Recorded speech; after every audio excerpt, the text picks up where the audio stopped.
Retour ici sur notre premier chantier géré depuis l'étranger, où on y voit donc cette petite maison traditionnelle, très cloisonnée, très petite, mais avec beaucoup de séparation. Nous, on a commencé à abattre les cloisons, comme on le voit ici. On casse la dernière, voilà.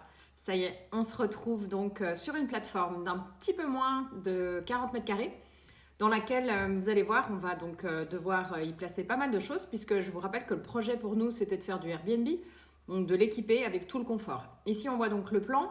On y a placé donc un salon, une chambre à coucher, une cuisine avec un petit coin repas, une salle de douche, et puis on a refait le WC qui se trouve être dans le patio et qui va y rester. Ensuite, on a fait donc le plan technique également avec toute la partie électricité pour demander une offre chiffrée pour essayer d'avoir une idée très précise, enfin en tout cas au plus précis, des prix. On avait donc choisi notre entrepreneur, on lui a remis également un récapitulatif des matériaux choisis. Ce que l'on voit donc tout en haut, le petit croquis à la main, voilà, exact, on a un petit zoom.